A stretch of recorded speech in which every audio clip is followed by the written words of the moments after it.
আমরা কুমির কাইটা খাল আনতেছি। আসসালামু আলাইকুম দর্শক, এটা হচ্ছে আমাদের পারিবারিক কবরস্থান। বর্ষার মৌসুমে এইখানটায় পানি উঠে যায়, যে কারণে আমরা সব ভাইয়েরা মিলে চাচাদেরকে সাথে নিয়ে একটা উদ্যোগ নিলাম। কি করা যায়, ঈদের পরের দিন যেহেতু সবাই বাড়িতে থাকে, ঈদের ছুটিতে বাড়িতে আসে, তো ওই সুযোগটা কাজে লাগায় কি করলাম, আমরা সবাই মিলে পুকুর থেকে মাটি কেটে কবরস্থানের চারি সাইড বেঁধে দিলাম। এতে করে পুকুরটাও খনন হলো এবং মাটিগুলো কাজে লাগলো। ছোট ভাই, ছোট ছোট ভাতিজা, চাচা যে যেভাবে পারছে আমাদেরকে সাহায্য করছে এবং কাজের শেষে চাচি আমাদেরকে এনে তরমুজ খাওয়াইছে, আমার ফুপু মিষ্টি খাওয়াইছে। মানে যার যার অবস্থান থেকে সবাই মোটামুটি আমাদেরকে হেল্প করছে।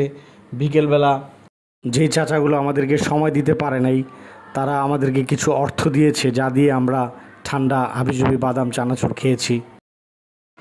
কথাটা বোধহয় ভুল বলে ফেললাম, কারণ আমি খাই নাই, ওরা খাইছে, আমারে ভাগ দেয় নাই।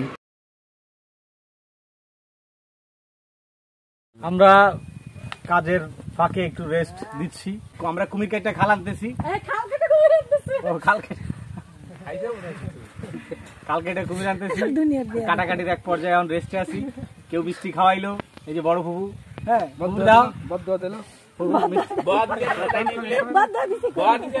মিষ্টি খাওয়াইছে, চাচি আইনা তরমুজ খাওয়াইছে, হ্যাঁ আরো কয়েক জায়গায় জাতি হবে খাতি আসতেছে না। ওই যে নাইমুল গাছের ডাব